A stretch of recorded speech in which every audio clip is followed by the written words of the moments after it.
tous, aujourd'hui nous allons voir un tutoriel de comptabilité générale sur les provisions pour congés payés. Alors ce qu'il faut savoir avant tout au niveau des congés payés, c'est que l'année de référence court du 1er juin N-1 au 31 mai. Ça veut dire quoi? Ça veut dire que mes congés de l'année N-1 sont donc dus en année N-1, même s'ils sont payés et pris en N. Alors ce qui va se passer, c'est qu'au 31-12 de l'année N-1, ces congés vont être provisionnés pour l'année d'après. Alors on va voir un petit peu comment ça se passe à l'aide d'un petit exemple. On a un global de salaire brut d'1 456 000. On a eu des salariés qui sont partis, à qui on a versé 12 600 €. On a des personnes aussi, des salariés qui ont déjà pris leur congé payé. On a un taux de charge sociale et un taux de charge fiscale. Et puis maintenant, on peut commencer à réaliser nos petits calculs.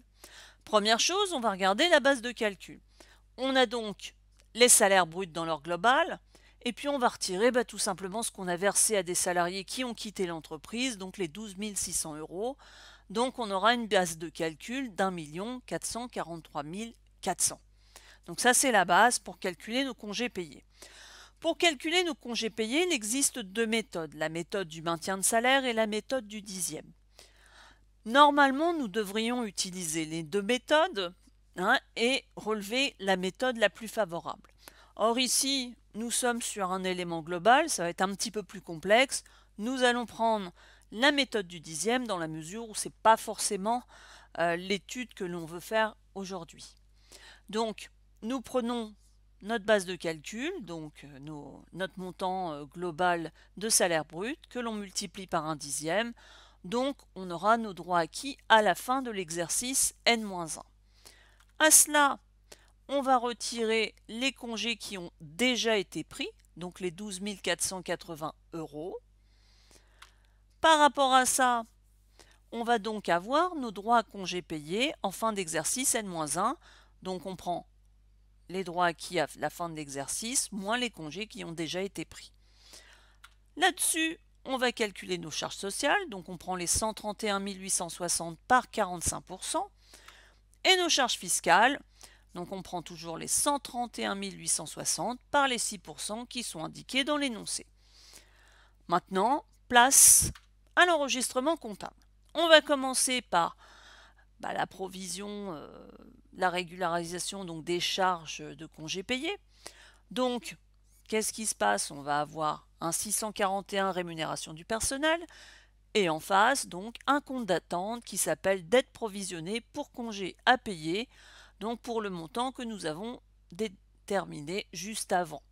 Donc ce compte sera soldé à l'ouverture du nouvel exercice comptable, donc au 1er janvier N. Maintenant qu'on a enregistré les congés payés, il faut aussi enregistrer les charges dans le même système. Donc les charges sociales et fiscales.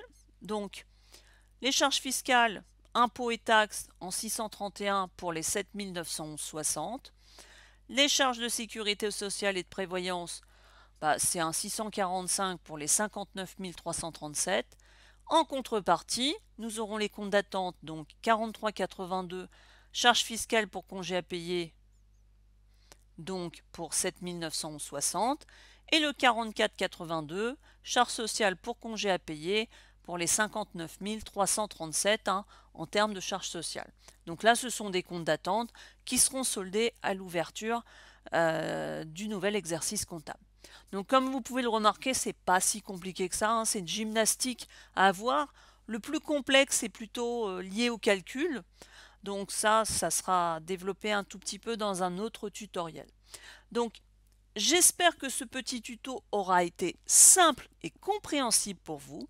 En attendant, je vous dis à bientôt pour un autre tuto.